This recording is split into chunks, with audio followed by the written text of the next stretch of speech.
obrigado, Senhor, pela Tua vida que está em nós. Obrigado por Jesus, obrigado por essa tarde que o Senhor preparou para estarmos aqui Te adorando. Nós não estamos aqui por acaso, nós estamos aqui porque o Senhor liberou vida a nós. E nós estamos alegres, Pai, por esse momento. Nós estamos felizes pela Tua unção e pelo Teu Espírito que está dentro de nós. Obrigado, Pai, porque nós não somos mais os mesmos desde quando nós encontramos as Tuas verdades, Pai. Nós somos transportados das trevas para o reino de luz. Nós vivemos uma nova vida, Pai, por causa do Senhor. O Senhor é digno de toda honra, de toda glória, de toda adoração, de todo louvor. O Senhor é digno do nosso amor, Pai. Nós estamos aqui por causa do Senhor. Você pode dizer isso ao Senhor? Você pode entregar o seu culto ao Senhor? Hoje já não há mais limitação entre nós e Ele. Nós temos um livre acesso para falar com o nosso Pai. E Ele está disponível para nos ouvir, para receber aquilo que nós temos para entregar a Ele. Nós estamos felizes, Pai, por essa tarde tão poderosa. Nós declaramos em nome de Jesus que sairemos daqui cheios da Tua palavra, do Teu Espírito, renovados, e certamente receberemos de Ti, Pai, algo poderoso, em nome de Jesus. Aleluia. O Senhor é maravilhoso. O Senhor é digno, Pai, do nosso amor, da nossa adoração. Nós amamos ao Senhor mais do que tudo. Aleluia. Você está feliz por estar aqui? Olhe para o irmão que está do seu lado, dá um sorriso para ele. Diga a ele um Feliz Natal para você. Glória a Deus. Esse é um tempo muito especial. Pode sentar, fica à vontade. Esse é um tempo muito especial dado pelo Senhor para nós estarmos aqui. Nós não estamos por acaso, amém? Nós estamos aqui conscientes daquilo que Ele tem para nós e estamos aqui para adorá-lo. Amém? Vocês estão bem mesmo? Graças a Deus. Queria começar conhecendo as pessoas que fizeram aniversário durante a semana ou estão fazendo aniversário hoje. Pode ser aniversário de casamento, de nascimento, de novo nascimento. Nós queremos só um motivo para orar por você. Olha, um time bom se formando aí. Tem mais alguém? Glória a Deus. Mais alguém chegando lá? Não. Glória a Deus. Estenda a sua mão, vamos orar por ele de casamento. Amém. Glória a Deus. Tempo poderoso para vocês. Estenda a sua mão, vamos orar por eles aqui em nome de Jesus. Pai, muito obrigado.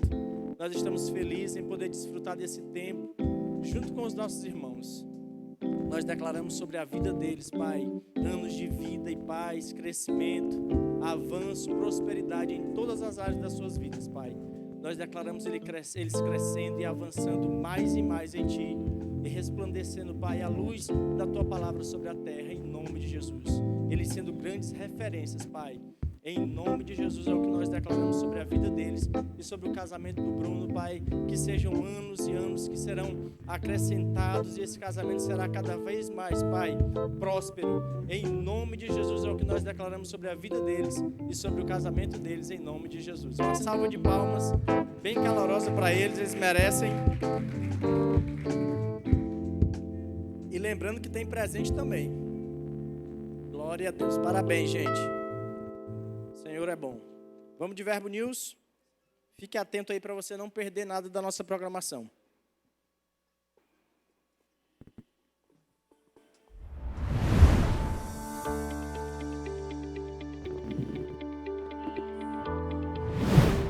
(25 de dezembro), culto de celebração. Está começando mais um Verbo News. Aqui você fica por dentro de tudo o que vai acontecer na nossa igreja. Então fique ligado para você não perder nada.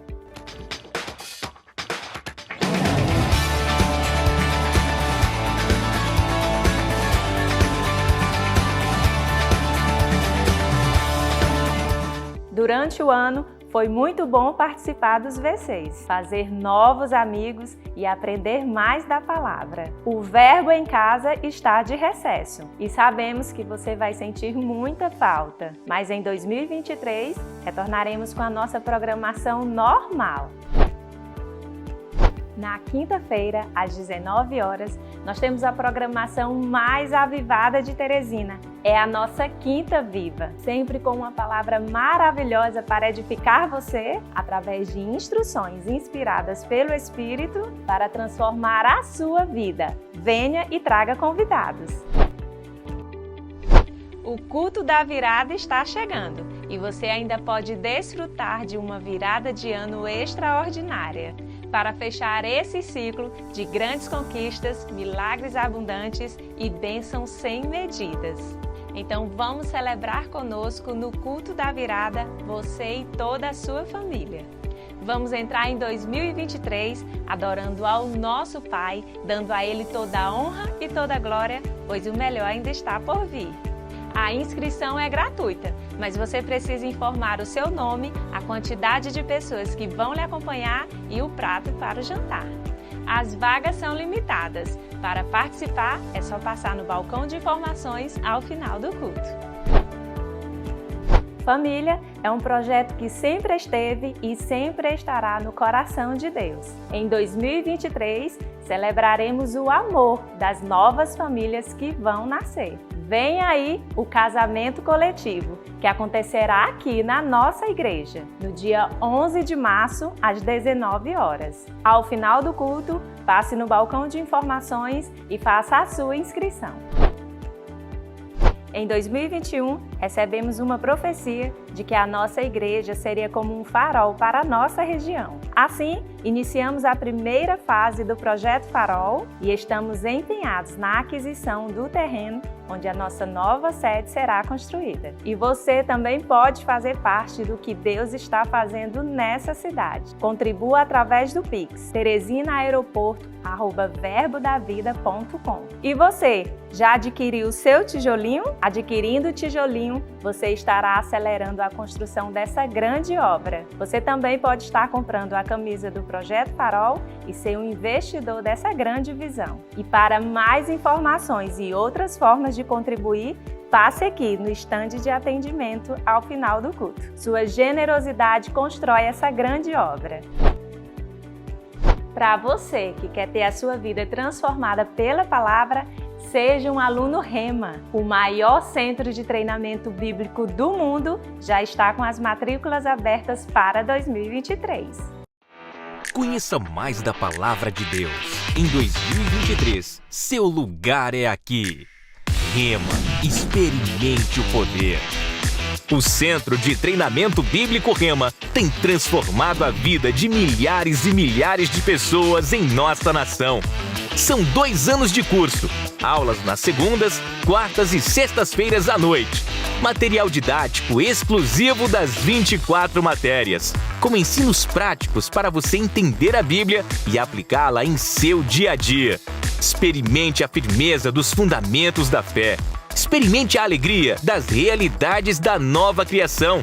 Experimente a paz de como ser guiado pelo Espírito de Deus. Experimente a harmonia de uma família cristã. Experimente o sucesso de uma vida de prosperidade. Experimente a saúde de Cristo, aquele que cura. Experimente o sobrenatural das manifestações do Espírito Santo. Experimente o Rema.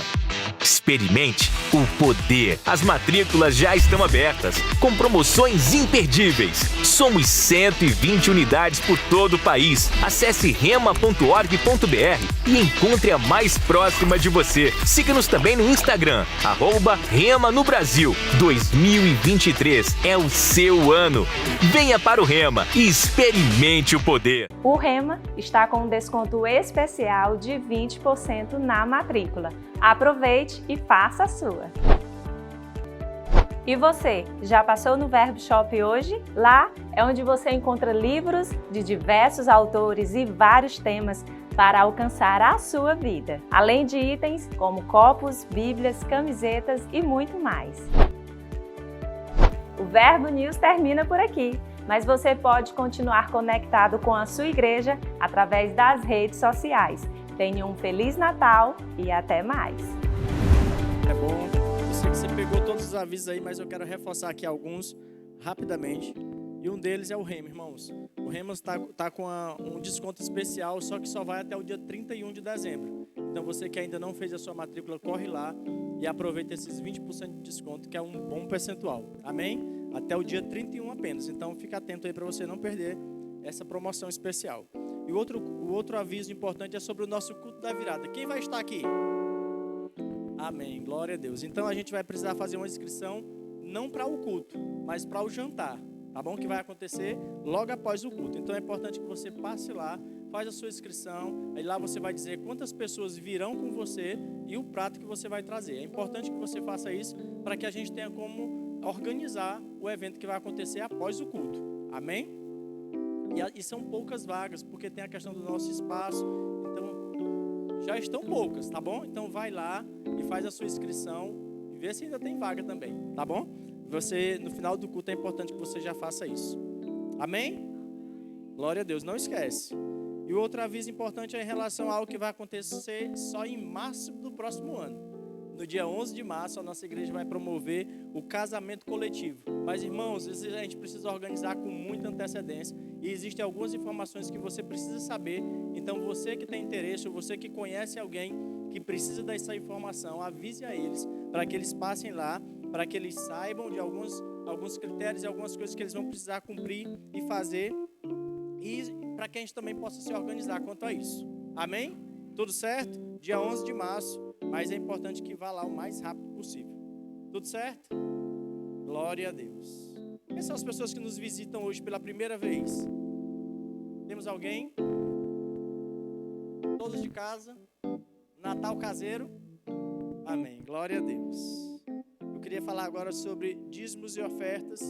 Esse é um momento muito especial do nosso culto. Eu queria que você abrisse a sua Bíblia lá em 1 Reis, capítulo 3.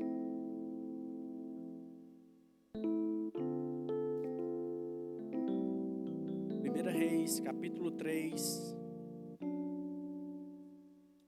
O Senhor é bom. Vamos ler o versículo 3. Do 3 ao 5. A palavra diz assim: E Salomão amava ao Senhor, andando nos estatutos de Davi, seu pai.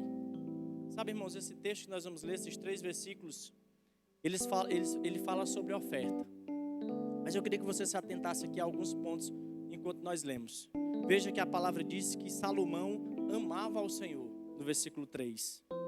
E ele andava no estatuto do seu pai. Veja como é importante a gente compreender sobre a oferta. Mas antes de tudo a gente precisa ter algo no nosso coração. É por amor ao Senhor. Sabe que nós podemos e devemos ser para os nossos filhos uma referência. Você vê que Salomão andava assim, mas ele tinha uma referência. A referência era o seu pai, Davi. Amém? Então nós precisamos disso. Na nossa caminhada, os seus filhos precisam ver você ofertando. Os seus filhos precisam ver você participando de projetos. Projeto Farol, por exemplo. Os seus filhos precisam ver você investindo. Os seus filhos precisam ver você servindo ao Senhor com os seus bens, como a palavra diz.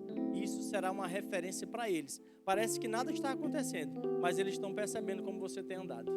Amém? E na sequência ele diz: somente nos altos sacrificava e queimava incenso. E foi o rei a Gibeon para sacrificar, porque aquele era o alto maior. 1000 holocaustos sacrificou Salomão neste altar. E em Gibeon apareceu o Senhor a Salomão de noite em sonhos. E disse-lhe o Senhor: pede o que queres que eu te dê. Esse texto é muito conhecido. Você vai saber que na sequência Salomão recebe do Senhor, ele pede ao Senhor sabedoria. Isso nos fala muito sobre aquilo que Tiago fala, que às vezes a gente pede e não recebe porque pede mal. E a gente vê que Salomão, ele entrega 1000 holocaustos, que significam 1000 animais, 1000 bois que ele sacrificou para o Senhor. E aquilo chama a atenção do Senhor. Isso destaca o amor dele lá no começo, não era por interesse. E isso fica muito caracterizado quando ele vai pedir aquilo que o Senhor deu. Porque o Senhor disse a ele algo interessante. Ele disse: olha, pede o que tu queres. E aí ele vai pedir sabedoria para governar o povo. Ou seja, ele não pensou apenas nele. Ele já era alguém rico, mas ele poderia ou não ter pedido mais riqueza? Claro que poderia, mas ele pede sabedoria. E em seguida, se você continuar lendo, você vai ver que o Senhor diz a ele: eu vou dar a você, dei a você o que você pediu, sabedoria, e vou dar o que você nem pediu. Ele diz riqueza e glória. Diga glória a Deus. Isso é maravilhoso, irmãos. E aqui a gente vê que houve um sacrifício da parte dele. Foram 1000 animais, 1000 bois, por exemplo, que ele deu ao Senhor. E aí Salomão aprende com isso.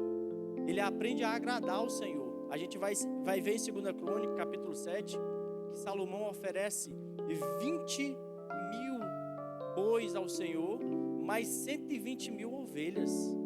E a gente vai ver lá em 1 Reis, capítulo 5, que agora ele, junto com a congregação, em uma outra oferta, ele oferece algo que não deu para contar. Então, primeiro contou 1000, depois contou 22.000 bois, depois 120.000 ovelhas, mas não deu para contar uma outra oferta que ele deu, junto com a congregação. Ou seja, nós podemos e devemos crescer nos níveis das nossas ofertas. Nós podemos ser uma referência nisso. E sabe, uma grande oportunidade que nós vamos poder entender isso e exercitar isso. Na verdade, nós podemos fazer isso em todos os cultos ao Senhor. Mas no nosso culto da virada, agora no dia 31, nós vamos ter uma oportunidade como essa, de aumentar o nosso nível de oferta. Mas com entendimento e com amor ao Senhor, como a gente começou lento. Então, no dia 31, nós vamos ter um período como esse, uma oferta de gratidão ao Senhor. Quero aqui avisar isso a vocês e preparar para que vocês se preparem durante essa semana e tragam uma oferta de gratidão ao Senhor no nosso último culto de 2022. Amém? Esse é um tempo especial preparado por Ele.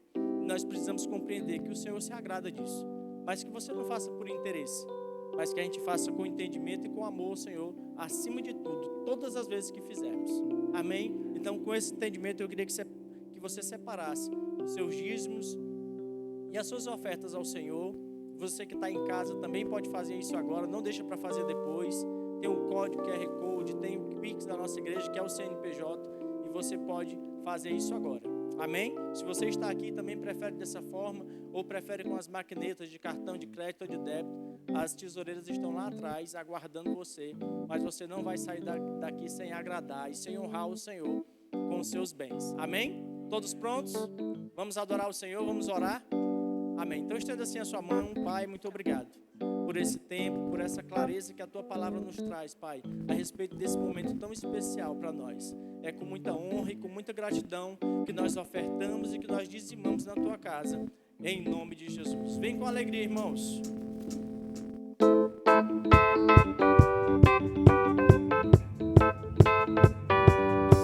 Eu vejo a chuva chegando, minha semente.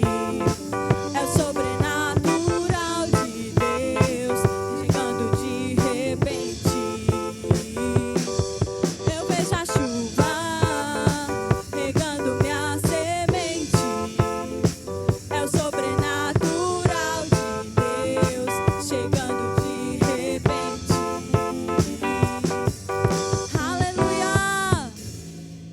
Te adoramos, Senhor. Não há nada que importe mais do que a Tua presença, Pai. Te amamos, Senhor Jesus.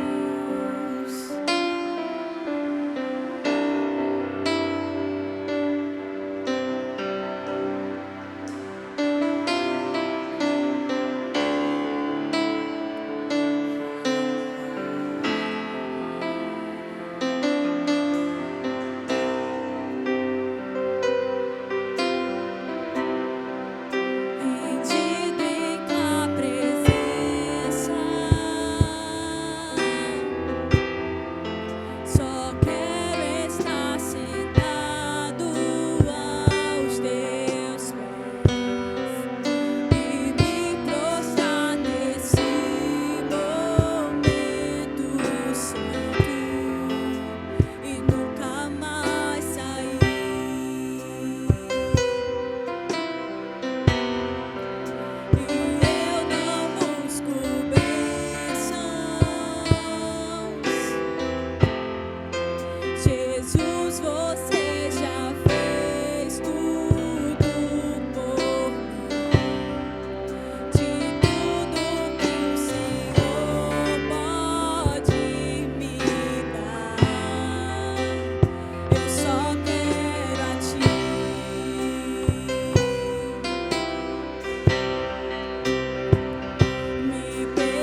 Essa música vem bem a calhar com o tema da mensagem de agora do primeiro culto. Alguns dias atrás eu vinha pensando e alguns dias eu venho meditando sobre isso. Eu quero falar um pouco com você sobre isso nessa tarde. Eu acredito que tem tudo a ver também com essa canção que nós cantamos. Às vezes, irmãos, nós estamos vindo para a igreja e parece que nós estamos vindo mais pelos nossos próprios interesses. Não sei exatamente por que você busca o Senhor, não sei exatamente qual a razão que te motiva a sair da sua casa e vir cultuar nos domingos, nas quintas, nos dias em que nós nos reunimos. Mas é algo que eu volta e meia estou me perguntando, me questionando, e eu quero levantar isso também nessa tarde para você se questionar. O que realmente nos tira das nossas casas para nos trazer até a igreja? O que realmente nos motiva a vir? Será que é porque nós pensamos que precisamos de algo que Deus pode fazer? Será que nós estamos pensando sobre algo que Deus pode nos dar? Será que nós estamos vindo porque nós queremos ser aperfeiçoados? O que será que nos motiva, irmãos, a sair das nossas casas para cultuar a Deus? Ainda mais em tempos onde você, se quiser, você pode ficar na sua casa e assistir um culto online. Particularmente, eu acredito que nada se compara a você estar na igreja, mas há pessoas que têm essa preferência, vai entender. Mas estar na igreja é como você ir à praia e poder molhar os pés na água do mar. Eu acredito que quando você assiste um programa na televisão e tem lá as melhores e mais lindas praias do mundo, você vai conseguir ver, você vai conseguir admirar a beleza daquele lugar, daquele cenário, mas você não vai sentir o vento, a brisa sobre o seu rosto, você não vai poder tocar com os pés a areia, não vai sentir a textura daquele ambiente, você não vai poder molhar-se nas águas do mar. Assistir o culto pela TV é mais ou menos como admirar uma paisagem linda, sem poder presenciar isso pessoalmente, estando naquele lugar. Então, nada vai se comparar, é fato, a presença que nós temos diante da presença do Senhor como igreja, porque sabemos que a igreja somos cada um de nós individualmente, né? E sabemos também que a presença do Senhor ela está em nós dia após dia. Não é algo que está de vez em quando na vida do crente, mas a presença do Senhor ela está em nós através do Espírito Santo. Mas nós sabemos também que existe uma presença que nós podemos desfrutar quando estamos juntos como igreja. E eu acredito que é exatamente essa experiência de você poder estar na praia, né? Como você poder estar lá presencialmente. Nada se compara a você poder estar lá, né? Por mais que você veja lá em 4K a melhor imagem, nada vai se comparar a você poder estar presencialmente na casa do Senhor, na igreja de Deus, ou mesmo, como nós chamamos, na igreja local. Então, eu não entendo particularmente porque há quem prefira não estar, mas ainda há quem prefira. Eu penso que quando nós estamos admirando a igreja, nós estamos nos privando de receber diretamente, né, daquilo que a igreja pode proporcionar. Eu fico pensando como nesse exemplo da praia, quando você assiste, começa a assistir aquela praia linda, aquele cenário paradisíaco. Quando você termina, você está branco do mesmo jeito. Mas quando você vai lá, você pega o bronze. A sua cor fica diferente, todo mundo percebe, você foi para a praia. É mais ou menos assim quando nós vamos à igreja de Deus. Quando nós estamos só admirando de longe, nós vamos entrar e sair do mesmo jeito. Mas quando a gente vai lá, a gente sai diferente. E todo mundo percebe, você foi para a igreja. Amém? Deve ser assim a nossa vinda à igreja e deve ser isso que nós devemos viver. A igreja, nós sabemos que a igreja, o próprio Cristo, ele sempre teve muitos admiradores, né? A gente sabe que existiam pessoas que admiravam aquilo que Jesus fazia à distância. A gente sabe que existiam pessoas que se aproximavam um pouco mais e ficavam ali no meio da multidão em busca do que Jesus podia oferecer. Mas existiam os discípulos de Jesus, aqueles que estavam perto dele, aqueles que partilhavam do dia a dia de Jesus e aqueles que seguiam ele para onde ele ia. E esse, querido, deve ser o nosso alvo, sermos não só os admiradores, aqueles que ficam ali olhando, porque hoje em dia tem muita gente que acha muito lindo você vir para a igreja. Acha lindo você ser crente, acha bonito você amar e temer ao Senhor. A pessoa até acha bonito o que Deus faz na vida das pessoas, mas ela não sai dessa posição de admirador. E ficar entre os admiradores não muda a vida de ninguém. Então, nós precisamos sair dessa posição. E alguns de nós, quando passamos a vir, né, quando viemos à igreja, nós nos tornamos, então, parte da multidão. Aqueles que estão mais perto, esperando receber de Deus, através da pessoa de Cristo, algo que seja sobrenatural. Um milagre, uma bênção, algo que a pessoa busca há muitos anos. E aí essas pessoas começam a vir à igreja como multidão, buscando o que Jesus pode oferecer. Nós sabemos que existem essas pessoas também, que vêm, às vezes, até toda semana para a igreja. Mas, na verdade, tudo que elas querem é que Deus faça algo por elas. Elas não estão interessadas no que elas podem fazer com Deus, mas no que Deus pode fazer por elas. E existe essa terceira classe, eu poderia dizer assim, que é a classe dos discípulos, que são aqueles que seguem de perto e que sabem que eles não só estão ali para admirar o que Jesus faz, mas para fazer com Jesus o que ele precisa fazer. Esse deve ser o nosso alvo. É nessa classe que a gente precisa estar, daqueles que estão perto sempre, e mais do que isso, daqueles que querem fazer algo com o Senhor, porque eles amam estar com Ele, porque eles amam estar se relacionando com Ele. Eles estão o tempo todo com Jesus, eles partem de casa até o fim do dia, do início até o fim, eles estão com Jesus. Na hora das refeições, eles estão com Jesus. Quando os problemas surgem, eles estão com Jesus. Quando tudo vai bem, eles estão com Jesus. Quando eles querem celebrar, Jesus está lá. Esse é o alvo que nós devemos buscar, a vida do discípulo. Amém, gente? E você vai já entender por que eu estou falando tudo isso, né? Muitas vezes nós estamos vindo para a igreja com esse pensamento de multidão, de buscando a bênção que Deus pode nos dar. E aí a gente canta uma canção como essa, desapercebido. Se você prestar bastante atenção na letra dessa música que nós cantamos agora há pouco, ela inclusive fala, me perdoa. E às vezes a gente canta, me perdoa, tenho tanta coisa para fazer. A luz ali está apagada hoje. Você está entendendo, irmão? Ou será que está muito difícil? Às vezes nós estamos fazendo isso. E a gente vai e cumpre o nosso rito de vir à igreja. E a gente diz, não, mas eu vou, eu congrego, eu não falta um culto. Mas está faltando o culto dentro de você. Porque vir ao culto, irmão, não é só você vir para o culto. É você cultuar dentro. É você entender o que você está fazendo ali. Não é só você vir porque cumpre uma religião, porque cumpre uma tabela. Ah, mas você não sabe como é que eu estou, Sameiro. Você não sabe o que eu estou enfrentando. Ei, não importa como a gente está, quando aquilo que tem de mais precioso nessa terra está dentro de nós. O que é o que está por fora, quando eu sei quem está por dentro? O que é o meu problema quando eu sei que eu tenho o solucionador de todos os problemas dentro de mim? Será que o problema da gente é tão mais precioso, irmãos, do que a gente poder estar aqui em comunhão com o Senhor e conectados com Ele, perceber o que nós estamos fazendo? É sobre isso muito que eu quero falar nessa tarde. Onde está o primeiro amor? Eu sou de um tempo, irmãos, onde a gente vinha para a igreja. Eu era adolescente e todas as minhas amigas da minha época, da minha fase, elas tinham um caderninho de anotações. E a gente não vinha para a igreja sem esse caderno. Porque nesse caderno nós anotávamos todas as ministrações. E aí a gente pegava aquele caderninho e todo ano a gente tinha que estar renovando, porque um caderno era insuficiente para o ano todo. E todo mundo tinha. Não era uma coisa que uma pessoa tinha, uma das meninas tinha. Não, todo mundo na minha igreja tinha. E hoje a gente vem para a igreja e a gente fica assim. Eita, o ar-condicionado hoje está frio. Esse negócio dessa operação Polo Norte aí do pastor, Antártida, está funcionando. Então, o irmão tirou a barba. Ixi, a irmã hoje veio com um cabelo diferente. E a palavra truando.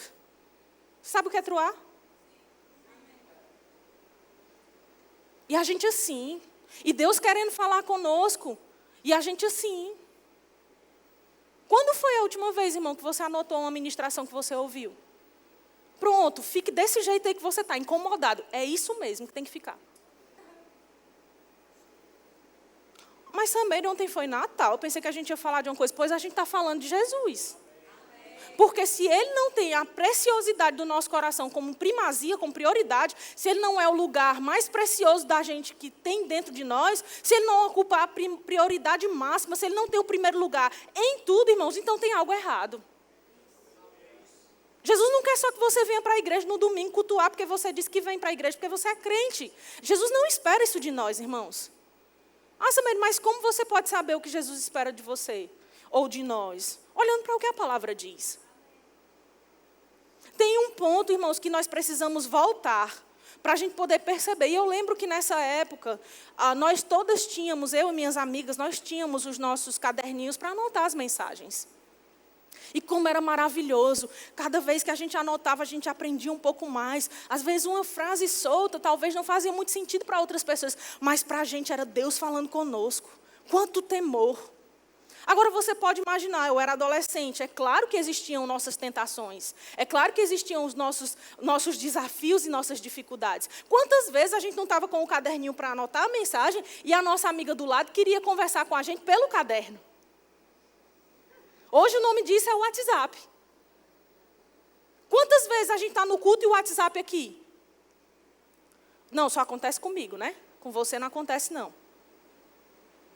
Quantas vezes a gente entrou pelo culto, pela porta da igreja, para o culto, e a gente desligou e botou o nosso celular no modo avião? A gente estava na escola de ministros agora nesse ano, né?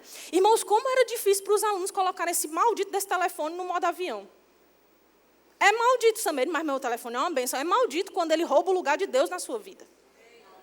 Porque se o celular tira você da oração, se o celular tira você da leitura da palavra, se o celular consegue roubar a sua atenção na hora do culto, então, meu amigo, é maldito. É uma maldição. Não, mas é porque o que eu tenho para resolver é muito urgente. Aí você quer que Deus resolva os seus problemas quando você acha que é urgente. Por quê? Porque, afinal de contas, Deus é Deus. Mas você está dando urgência para o que Ele quer falar? Irmãos, não fique preocupado não, porque isso vem em você, mas vem primeiro em mim. Para eu estar dizendo isso para você, vem primeiro ao meu coração. Como eu disse, é algo que eu já tenho pensado há alguns dias. É algo que eu venho meditando há algum tempo. Qual é a prioridade que nós estamos dando ao Senhor? Ele é de fato o nosso Senhor? Ele é o Senhor de tudo na nossa vida? Ele é o Senhor da nossa atenção, Ele é o Senhor dos nossos dedos, das nossas mãos, dos nossos olhos, dos nossos ouvidos, dos nossos corações? Ou será que na hora que a gente quer, Ele é o Senhor, mas na hora que a gente não quer, Ele é só um agente secundário na nossa vida, que se der, a gente dá atenção?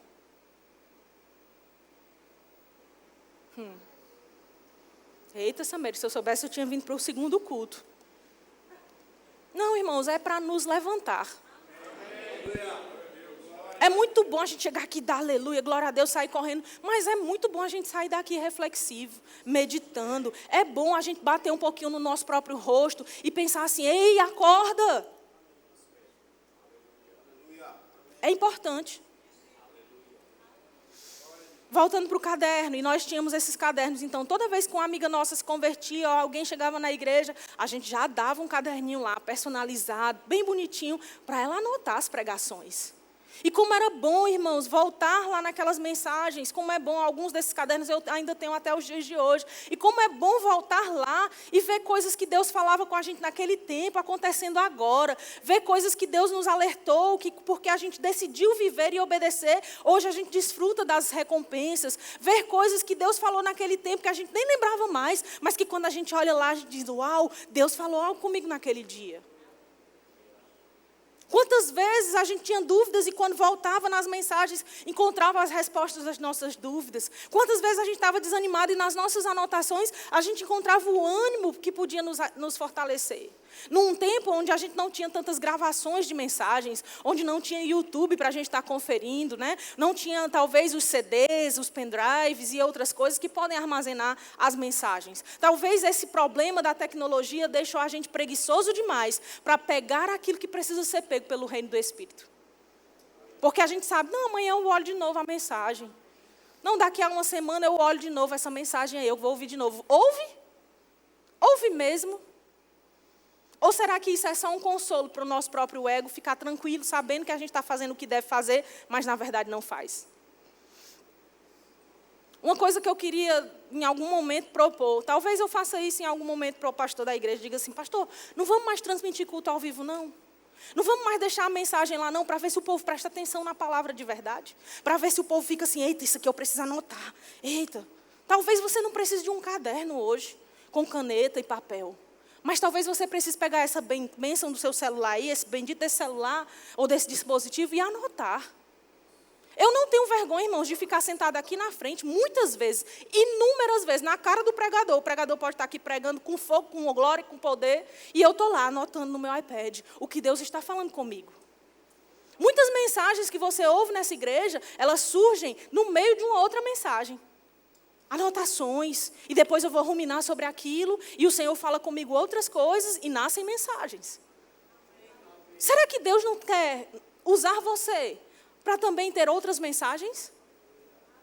Será que Deus não quer usar você para ser uma bênção nas mensagens que você fala e vive na sua casa, no seu trabalho? Mas o que você está vivendo hoje, querido? O que eu e você estamos fazendo? Será que a gente está muito distraído ao ponto de a gente nem ligar para isso? Será que o que tem de mais importante para nós, quando termina o louvor, é a gente se levantar e beber água?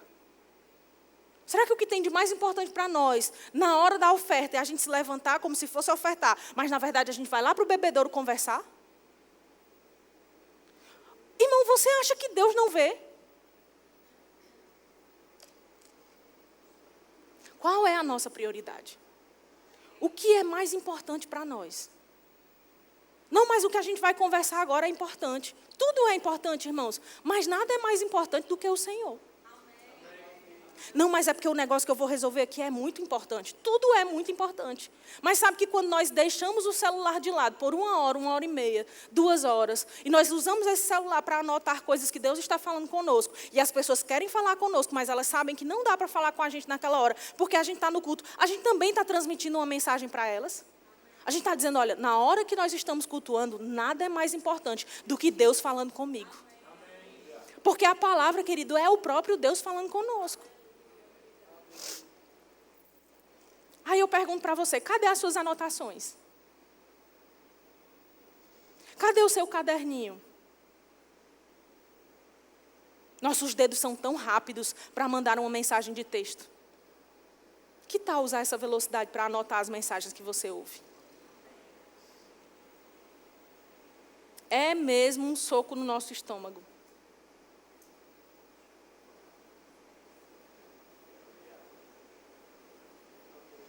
Quando foi, querido, que a gente perdeu isso? Eu fiquei me perguntando quando eu estava pensando sobre isso. Quando foi que deixaram de usar os caderninhos para as anotações nas igrejas? Quando foi que a gente deixou o hábito de escrever o que Deus está escrevendo no nosso coração? Porque muitas mensagens são pregadas, muitas ministrações são feitas nas nossas igrejas. E eu sei que na maioria delas você vai dizer, rapaz, foi muito poderoso, foi muito bom, Deus falou comigo. Pode ser que uma ou outra você nem considere tanto. Mas se a gente perguntar a você daqui a 2 dias sobre o que foi pregado, será que você vai lembrar? Será que a gente vai lembrar, querido, de tudo que a gente ouve? Ou por que será que a gente só anota quando é uma conferência? Por que será que a palavra na conferência é mais importante? É mais necessária? Está tudo bem, não tem amém, não tem aleluia, está tudo certo. Pode me olhar, está tranquilo. Eu sei que Deus está falando algo ao seu coração de alguma forma. Vai nos incomodar, mas esse incômodo é necessário para a gente sair desse conforto. A gente fica muito confortável. Às vezes até o jeito que a gente senta na cadeira é confortável. A gente está acostumado. Um lugar familiar, minha igreja. E aí a gente fica igual aquelas crianças, boiando. Só boiando. E nadar para avançar nada. Você pode abrir sua Bíblia comigo em Apocalipse, para você não dizer que a gente não vai abrir a Bíblia de jeito nenhum. Apocalipse capítulo 2. Eita, Sameiro, eu pensei que hoje era dia de Natal, a gente ia receber uma palavra assim, né, sobre o amor de Jesus. É o amor dele sendo manifesto nessa tarde por nós. Tem que sair desse lugar de conforto, querida. A gente tem que sair desse lugar. Porque esse lugar não vai promover crescimento para nós. Você quer ser um crente meia boca? Tenho certeza que você não quer ser. Tem um fenômeno que eu não sei explicar qual é. Que faz com que, por exemplo, quando a gente está no Rema... Cadê os graduados do Rema? Glória a Deus. Quando a gente está no Rema, a gente quer anotar tudo. Por que o Rema é diferente da igreja? Não é a palavra do mesmo jeito? Ou a palavra no rema não é a palavra de Deus e a palavra na igreja é de homens? Será que os assuntos não são os mesmos? Porque pelo menos nas igrejas do Verbo da Vida eu posso garantir, os assuntos vão ser os mesmos. Mas será que é porque quando a gente está no rema a gente paga e por isso a gente acha que precisa anotar mais? Que fenômeno, não é? O que faz com que a gente tenha mais atenção quando é um ministro de fora do que quando é um de casa? Qual é o fenômeno? Eu acho que devia ser tema do Globo Repórter. Ainda existe? O que eles comem, o que eles fazem, como eles vivem. Os ministros de fora, sexta, no Globo Repórter. Contém muita ironia, irmãos. Por quê que para a gente é mais precioso? Por que parece que para a gente... agora sim, eita, Deus vai falar comigo hoje, eu não posso... mulher, bora cedo, que eu quero um lugar lá na frente, porque hoje é o profeta. E o Espírito Santo não está todo dia, não, aqui?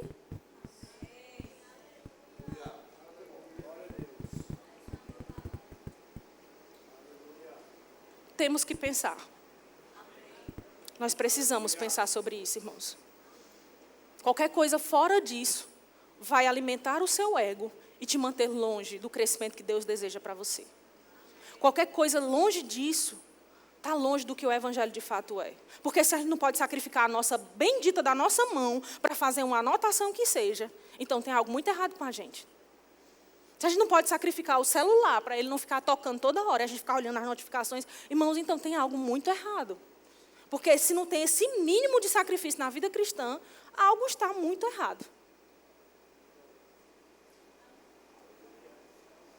Ou qualquer outra pessoa na sua vida, ela é mais importante do que o Senhor falando com você. Não, mas é porque era uma mensagem aqui do meu marido, do meu namorado, da minha filha. Seu filho, sua filha, seu namorado, seu marido, todo mundo precisa saber que na hora que você está no culto, não tem nada mais importante do que o culto. Eu vou dizer de novo, na hora que você está no culto, não tem nada mais importante do que o culto.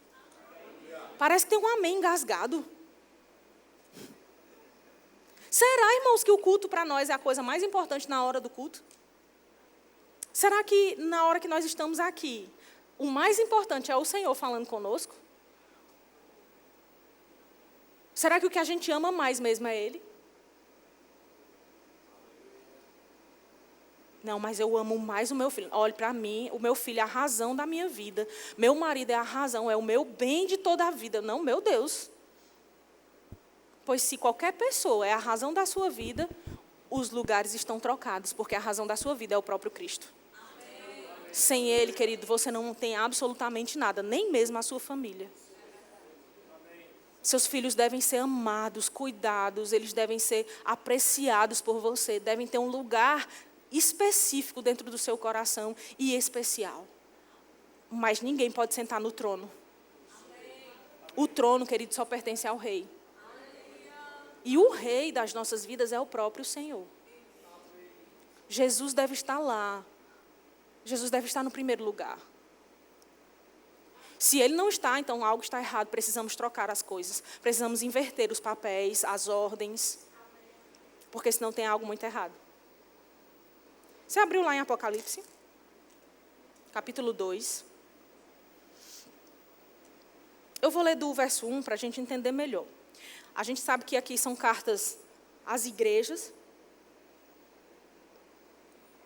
Cartas essas, aqui, né, reveladas por João, mas ditas, escritas de fato, né, dirigidas pelo próprio Jesus às suas igrejas.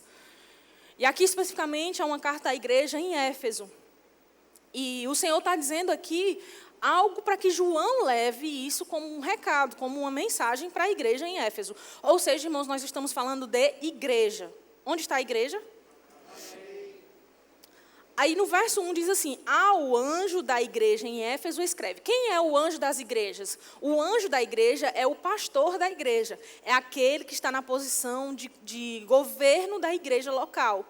Aqui, nesse caso, ao anjo da igreja, algumas pessoas pensam assim, então tem um anjo em cada igreja. Não, é no sentido de que há uma pessoa que é direcionada por Deus ou encarregada de Deus a cuidar dessa igreja.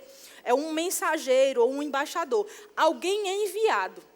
Então, aqui nas nossas Bíblias foi traduzido como anjo. Essa palavra aqui, de fato, é agelos. E essa palavra, ela significa o embaixador, alguém que é enviado. É um mensageiro de Deus, que é a pessoa do pastor, nesse caso. O pastor é um mensageiro de Deus enviado àquele local, que aqui especificamente é o local chamado Éfeso. Ok? Então, se fosse aqui em Teresina, seria ao anjo da igreja em Teresina, escreve. Ou poderia ser ao pastor Fábio em Teresina e escreve. Seria a mesma coisa. Ok? Então, ele diz o seguinte, ele diz, estas coisas, diz aquele que conserva na mão direita as 7 estrelas e que anda no meio dos 7 candeeiros de ouro. Conheço as tuas obras, ou seja, alguém que vê o que nós fazemos. Conheço as tuas obras, eu vejo, eu sei, eu conheço, eu observo as tuas obras. O Senhor está olhando, queridos, para as nossas obras. O que nós estamos fazendo? Ele está conhecendo cada uma das coisas que nós fazemos. Conheço as tuas obras, tanto o teu labor, ou seja, o teu trabalho, o teu esforço, como a tua perseverança. Ou seja, nós estamos falando aqui com uma igreja que tanto trabalha, tanto é uma igreja rica em obras, ela faz algo para o Senhor, e também é uma igreja que tem uma perseverança, tem se mantido, tem se esforçado para perseverar e permanecer. Amém? E que não pode suportar homens maus, ou seja, uma igreja que não tolera pessoas más, no sentido de não fica ali acariciando, confortável no meio de homens maus. E que puseste à prova os que a si mesmo se declaram apóstolos e não são, e os achaste mentirosos. É uma igreja que conhece e que consegue reconhecer e consegue perceber quando existem pessoas que se fazem de apóstolos ou de enviados por Deus, são pessoas que se fazem mentirosas naquilo que dizem que são. Então, é uma igreja madura que consegue analisar e observar quem é que não, de fato, serve a Deus. Está aqui? No verso 3 diz, e tens perseverança. De novo, ele está dizendo, conheço as tuas obras, conheço o teu labor e a tua perseverança. E ele está dizendo de novo, e tens perseverança, e suportaste provas por causa do meu nome, e não te deixaste esmorecer. É uma igreja que passou por dificuldades, por situações de provação, mas não desanimou no meio dessas situações. Nós estamos falando de uma igreja madura. Você está aqui? É uma igreja boa, não é? Só que no verso 4, Jesus vai fazer uma observação. Ele vai dizer, eu tenho, porém, contra ti uma coisa. Você é uma igreja maravilhosa, vocês são perseverantes, vocês têm várias obras, vocês suportam a provação, vocês não esmorecem, vocês não toleram, não suportam homens maus no meio de vocês, e vocês identificam quando existem pessoas mentirosas se passando por pessoas enviadas de Deus. Vocês são uma igreja madura, mas eu tenho contra vocês uma única coisa. E ele vai dizer, que coisa é essa? Eu tenho, porém, contra ti, que abandonaste. Ou seja, foi algo que foi deixado. Foi abandonado, foi deixado de propósito. O que é abandono? É quando algo é deixado de lado com um propósito, com uma razão. É algo que a pessoa deixa lá, consciente. Eu abandonei, não é que eu esqueci. Eu abandonei, eu deixei lá de propósito. Eu deixei porque eu quis. Eu deixei por uma atitude voluntária. Fui eu quem deixei. Abandonaste o teu primeiro amor. E no verso 5 ele vai dizer, lembra-te, pois, de onde caíste. Arrepende-te e volta à prática das primeiras obras. Quais são, queridos? Olha para mim um instante. Quais são as suas primeiras obras? O que você fazia quando você se converteu? O que era que você costumava fazer logo que você se converteu? Será que você orava mais? Será que você congregava com mais intensidade? Será que você louvava a Deus por tudo que acontecia? Você reconhecia, meu Deus, isso foi Deus cuidando de mim. Meu Deus, o Senhor fez isso, foi maravilhoso. Senhor, eu sei que isso aqui foi você quem fez. Eu sei que foi tua mão que agiu. Será que a nossa consciência das coisas espirituais eram mais fortes quando a gente nasceu de novo? Será que a gente estava mais consciente, irmãos? A gente estava mais a flor da pele, espiritualmente falando. A gente não ignorava tudo, a gente chorava porque estava se sentindo tocado por Deus. Tudo a gente sorria porque havia uma alegria que transbordava no nosso coração. A gente tinha fervor para servir ao Senhor, porque a gente pensava sempre assim, meu Deus, eu sei onde eu estava, eu vivi uma vida desgraçada, Deus me salvou daquela vida, e hoje eu estou vivendo um tempo totalmente novo e diferente, eu preciso fazer algo para Deus. Quando alguém dizia que estava passando por alguma dificuldade perto de você, você dizia, eu vou orar por você, deixa eu orar por você agora, vem cá, eu vou orar, vai acontecer algo. O que era que a gente fazia no começo? Ei, você está aqui? O que era que nós fazíamos no início? O que era que nós vivíamos no nosso primeiro amor? Qual é o primeiro amor, irmãos? É aquele momento inicial da vida cristã, onde há maior fervor, mais intensidade, há paixão. Nada fica sendo contabilizado. Eu não sei se eu vou ou não vou. Porque hoje eu estou com dor de cabeça. Hoje eu estou sem combustível. Hoje eu não estou muito afim. Hoje alguma visita veio. O que era que nos impedia? Nada. Como numa paixão natural e humana, queridos, que a gente não mede esforços, não mede distância, a gente não mede custos, a gente está disposto a fazer qualquer coisa. Essa paixão inicial é o que a Bíblia chama de primeiro amor. Não há um amor diferenciado entre o primeiro e o segundo. É o mesmo amor, mas a intensidade desse amor é o que a Bíblia nos demonstra como um cuidado para essa igreja tão maravilhosa e madura que revelava-se em Éfeso. É a igreja para quem Paulo escreveu a carta aos Efésios. Quantas riquezas, irmãos, naquela igreja. Quantas lições nós não tiramos de Efésios. Eu lembro do capítulo que Paulo diz assim, olha, ele vos deu vida, estando vós ainda mortos nos vossos delitos e vossos pecados. Ele vos ressuscitou juntamente com Cristo. Ele vos deu vida. É o texto que Paulo fala que nós recebemos a vida de Deus para essa igreja. Que em algum momento deixou de propósito, abandonou de forma consciente o primeiro amor. Quando foi que a gente deixou de orar todo dia? Quando foi que a gente deixou de ler a palavra todo dia? Quando foi que a gente deixou de orar por alguém quando alguém dizia que tinha uma necessidade? Quando foi que a gente perdeu o temor, irmãos? Quando foi que a gente deixou de anotar as pregações? Que dia foi? Que momento foi? Não foi um dia específico, foi algo que foi esfriando aos poucos.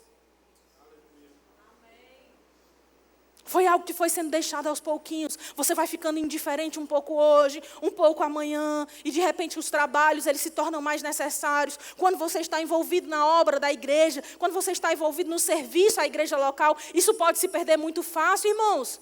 Porque você começa a olhar tudo como uma forma natural. Eita, as luzes não estão acesas. Agora é a hora que o pessoal do Hertz precisa acender as luzes do palco. Agora é a hora que o diácono vai apagar as luzes da igreja. Eita, alguém errou, alguma coisa aconteceu, o violão não está no lugar. O telão não está ligado, não está com a mídia certa. Os envelopes não estão nas cadeiras. As crianças estão subindo na hora errada. Eita, que o culto está demorando. As pessoas que estão servindo, as irmãs que estão servindo lá precisam descer, elas estão cansadas. Quando foi, irmãos, que a gente começou a ocupar o lugar? Que horas foi? Lembra-te de onde caíste. Caiu de quê? Foi uma queda, pecou? Foi alguém que caiu no pecado? Não. Porque essa igreja não podia estar andando em pecado, vivendo dessa forma. Uma igreja que era perseverante, que não esmorecia, que resistia a provas. Uma igreja que sabia reconhecer falsos apóstolos. Não era sobre pecado que o Senhor estava falando aqui através de João. Não é, irmãos. É uma queda de nível. Você já deve ter tido a experiência de você estar subindo, talvez quando você era criança, ou talvez numa fase adulta, eu não sei, que você estava subindo uns degraus, uma escada, e de repente você se atrapalhava um pouco, e você descia para o degrau anterior e tinha que voltar a subir, porque você se desequilibrou, você de alguma forma se distraiu, você estava levando pesos, e de repente você voltou um pouco. Ei, ele está dizendo, lembra-te de onde você caiu. Lembra de onde foi que você desceu do nível. Ei, o nível que você tem para viver não é esse. Porque ele está dizendo, olha, eu só tenho uma coisa contra você. Você abandonou, você deixou para trás. E aí ele fala, lembra-te de onde você caiu. Se lembre, ei, volte aí na sua memória. Faça o caminho de volta. Como quando alguém esquece um objeto valioso. Quantas vezes, irmãos, a gente deixa esquecido alguma coisa em algum lugar e a gente fica tentando lembrar, eita, eu fiz o quê? Não, eu fui até tal lugar e aí eu falei com fulano e naquela hora eu passei em tal outro lugar, mas aí depois eu não lembro. Não sei onde eu deixei. E você precisa fazer a rota inversa mentalmente, até que você olha e você percebe, eu acho que eu guardei dentro do armário, naquela sala, na hora que fulano falou comigo, peraí, eu vou voltar, vou dar uma olhada lá. E quando você olha lá, você percebe, está lá. Lembra-te de onde caíste. Quem vai lembrar você, querido, não é o Espírito Santo, não sou eu, não é a sua liderança, não é o seu pastor, não é o seu pai, a sua mãe, o seu esposo, a sua esposa, não é. É você quem precisa fazer esse esforço. Lembra-te de onde você caiu. E aí ele diz, arrepende-te e volta. Quando nós estudamos sobre arrependimento, você já deve ter aprendido em algum momento da sua vida que o arrependimento ele é mudança de rota. Não é? É mudança de direção. E ele fala, olha, lembra-te de onde caíste e arrepende-te. Ou seja, vai até lá, muda a direção que você está indo e volta. É interessante porque aqui ele não diz arrepende-te e volta para cá. Ele diz arrepende-te e volta à prática das primeiras obras. É um arrependimento que ele não vai servir somente para você mudar a direção, mas ele quer que você arrependa-se, mude de direção, que é o sentido de arrependimento, e volte a um lugar específico. Que lugar é esse? Não é um lugar físico, é um conjunto de práticas. Amém. Práticas das primeiras obras. Quais eram as primeiras obras, irmãos? O que nós fazíamos no começo? Mas é porque você não sabe, Sameire, olha, eu até tento, eu me esforço, mas olha, tem fulano que me impede, fulano não me deixa, fulano não me ajuda, lá em casa as coisas são muito difíceis, lá na igreja, no departamento em que eu estou, você não sabe como é meu líder, você não sabe como é o meu chefe no meu trabalho. Ei, querido, aqui o Senhor não está nos dizendo nenhuma ressalva. Olha, lembra-te de onde você caiu, arrependa-se, volte às práticas das primeiras obras. Se você tiver alguém que te ajude, se a sua liderança for uma liderança cooperativa, se o seu esposo for alguém que é espiritual, se a sua esposa for alguém que te ajuda e que colabora contigo, se for alguém que ora junto com você. Não, ele não diz nenhuma ressalva, ele só diz, arrepende-te e volte à prática das primeiras obras. O que é arrependimento, irmãos? Arrependimento é uma decisão. Tem muitas pessoas que pensam, Sameire, mas é uma questão de processo. Deixa eu descer. É uma questão de processo. Você não entende, é porque assim, é muito difícil. Eu até me esforço, mas quando eu vou fazendo as mudanças, de repente algo acontece. E quando eu me vejo, eu estou de novo nas mesmas coisas de agora. Só, querido, que arrependimento é como você está dirigindo seu carro. E vamos supor que você está saindo daqui e você quer ir para a Zona Leste. E aí você está com o seu carro e você está meio desorientado, você está indo na direção oposta, como se você estivesse indo para Timon, que seria a nossa Zona Oeste. O que é arrependimento? É eu estar indo numa direção, mas eu quero ir para outra. Eu só preciso mudar o volante do meu carro e eu vou na direção que eu preciso ir. É uma decisão. Enquanto nós colocarmos mudanças e arrependimento como se fosse algo difícil, trabalhoso e lento, nós vamos viver presos nessa mudança que não existe. Mas no momento que nós entendermos que é uma decisão, que eu preciso simplesmente olhar agora e dizer, eu não vou mais continuar indo para esse caminho, eu vou para o caminho que eu sei que Deus espera que eu vá. E nesse caso, a Bíblia aponta qual é o caminho. A Bíblia está nos dizendo, a prática das primeiras obras. Então, o que eu tenho que fazer? Voltar a fazer as coisas que eu fazia no começo. Não é simples, irmãos. Ei, não é simples. Por que a gente complica?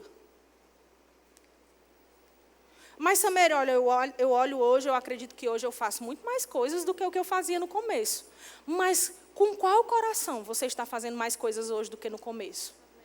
Porque às vezes, irmãos, a gente está sentado aqui, a gente está até ouvindo a palavra, mas como eu falei agora há pouco no exemplo que eu dei, a gente está preocupado se está tudo saindo bem, se está tudo correndo certo, se as pessoas estão ouvindo direitinho, se agora está tudo indo certo lá em cima, está tudo indo lá. Principalmente a gente que está envolvido na liderança, principalmente a primeira fila. E primeiro amor não é sobre fazer mais coisas, porque a primeira fila certamente faz mais coisas hoje do que antes. Não é sobre fazer mais coisas. É sobre fazer as coisas certas. Quais são as coisas certas? As primeiras obras. O que trouxe você até aqui é o que vai manter você durante toda a sua jornada. O que trouxe você aqui? Foi o seu tempo de oração, foi o seu tempo de consagração, foi o seu tempo de comunhão com o Senhor, foi o seu tempo de meditação e leitura da palavra, foi o seu tempo de serviço com amor e alegria. Mas às vezes, irmãos, a gente vai se envolvendo tanto, que a gente fica como essa igreja de Éfeso. Não foi em vão que Jesus veio ao mundo, não foi em vão que Jesus morreu naquela cruz, não foi em vão, irmãos, que Jesus ressuscitou. Não adianta a gente fazer a nossa ceia de Natal e orar por inúmeras nações, por pessoas de todas as partes do mundo, e a gente não lembrar que a gente só está em volta daquela mesa para dizer: Jesus, muito obrigada, porque você, sendo Deus, se fez homem por amor a mim. Se o amor, irmãos, não for a coisa mais preciosa das nossas vidas. É por isso que ele diz assim: você abandonou o primeiro amor. Que primeiro amor? O primeiro amor ao Senhor, o primeiro amor às coisas eternas, mas também o primeiro amor às pessoas. Sim, os dois. Porque às vezes a gente está vindo para a igreja há um tempão, dá amém e aleluia mais alto do que todo mundo. Meu Deus, você é a pessoa mais espiritual desse ambiente. Mas ninguém pode pisar no seu calo, porque se pisar no seu calo, é aquela história de se alguém espremer você, você vai virar um limão azedo. Só eu que já fui assim um dia, né? Você não. É só uma experiência, um testemunho que eu estou dando, não tem nada a ver com a igreja. Se alguém disser um tantinho, você vira um limão azedo. Se alguém disser alguma coisa, você vai dizer: ah, eu estou sendo injustiçada. Ei, deixa o Senhor ser a sua justiça, querido. Ah, mas eu acho isso muito injusto. Ah, eu não acho que isso é certo. Tudo que você pensa, você diz. Nem tudo, querido, que a gente pensa, a gente deve dizer. Nem tudo que a gente acha, a gente precisa falar. Sabe, se nós estamos sendo espremidos, lembram lá do primeiro amor, e lembra como nada era mais importante do que a vida que você estava vivendo agora com Deus. Não tinha nada mais importante. Eu lembro que quando eu me converti, irmãos, não tinha nada que tivesse mais o meu coração do que a alegria do Senhor ter salvo a mim e a minha casa.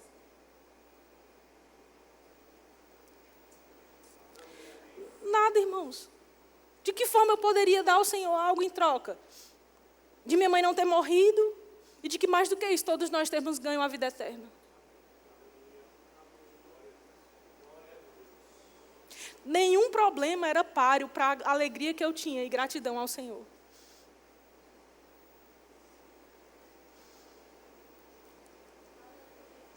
Sabe, se você está sendo espremido, louva a Deus. Porque você já tem o maior dentro de você. Se você está sendo apertado pelas coisas aqui, lembra que você já morreu e você está crucificado com Cristo. Você agora não vive mais, Cristo vive em você. Às vezes parece que a gente esqueceu que morreu. Bota esse morto para se afogar quando ele quer ressuscitar a criatura.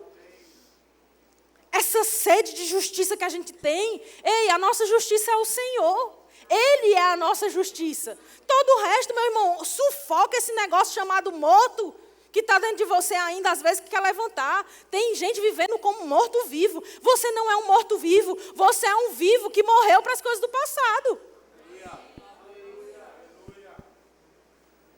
Nós estávamos mortos em nossos delitos e pecados, mas hoje nós temos uma vida, a vida eterna. Nós fomos ressuscitados e estamos sentados juntamente com Cristo nas regiões celestes. É por isso que Paulo tinha tanta consciência de dizer, já não sou mais eu quem vivo, é Cristo quem vive em mim. Se Cristo vive em mim, quem sou eu para querer viver alguma coisa?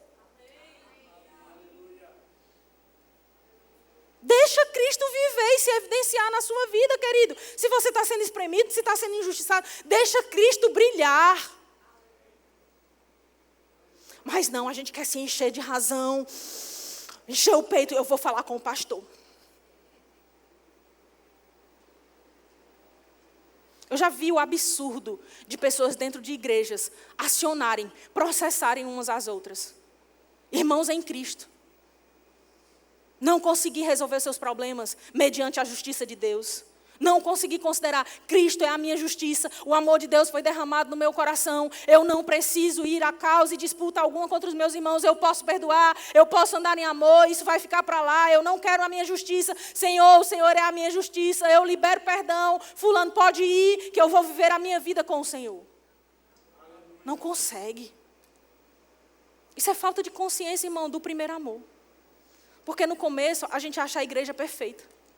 Tudo na igreja é lindo. No começo a gente não vê defeito em nada, tudo é lindo. Meu Deus, que lugar lindo, que povo lindo. Meu Deus, como o povo abraça a gente aqui. Olha como é lindo o pastor, olha como é linda a esposa do pastor. Ai, a líder fulana de tal, ela é maravilhosa. E o irmão fulano de tal, a gente não vê defeito em nada, em ninguém. Porque a gente vem de um mundo que estava enlamaçado. E a gente no meio dessa podridão, irmãos. Então a gente vê um lugar limpinho chamado aprisco, que é a igreja. E a gente fica, uau, que lugar perfeito. Ei, você precisa conhecer minha igreja. Quando foi que a gente perdeu isso?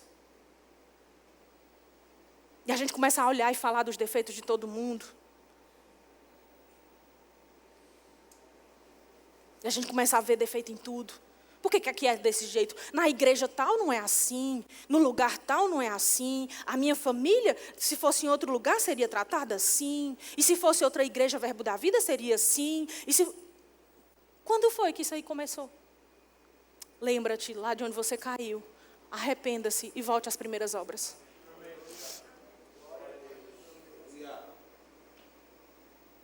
Sabe quando foi que a gente virou um murmurador? Quando foi que a gente saiu do primeiro amor para virar murmurador? Tudo a gente tem uma reclamação para fazer. Tudo a gente tem uma queixa, tudo a gente tem uma crítica. Quando foi que a gente saiu de primeiro amor para consumidor? A igreja hoje, querida, é um produto. E eu vou dizer a você, esse é um produto que rende muito a muitas pessoas em muitos lugares. Você já deve ter visto algum artista que estava em queda. Ninguém sabia nem quem ele era, ninguém ouvia mais nem falar nele, não sabia nem o que ele andava fazendo da vida. Aí aparece num monte de notícias, inclusive sites de notícias gospel. Fulano agora se batizou nas águas, recebeu Jesus, fulano agora é crente. Aí pronto, a pessoa muda a carreira dela e vai virar um cantor gospel, uma cantora gospel. E não passa muito tempo, aquela máscara cai e a pessoa se revela voltando à vida antiga. Porque dá ibope esse produto chamado igreja. Dá muito lucro.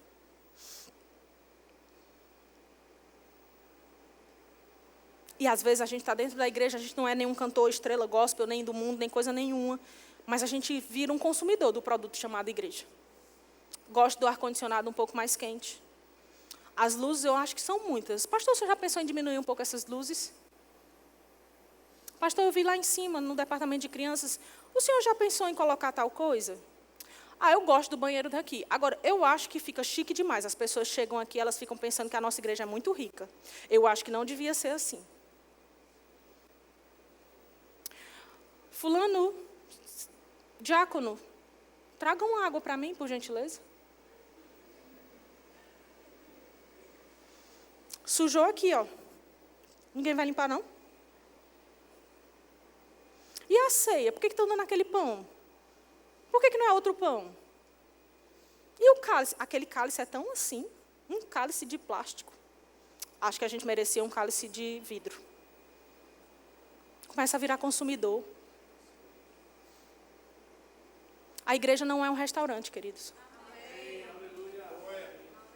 Embora nós, como ministros, todos nós sejamos garçons, a igreja não é um restaurante.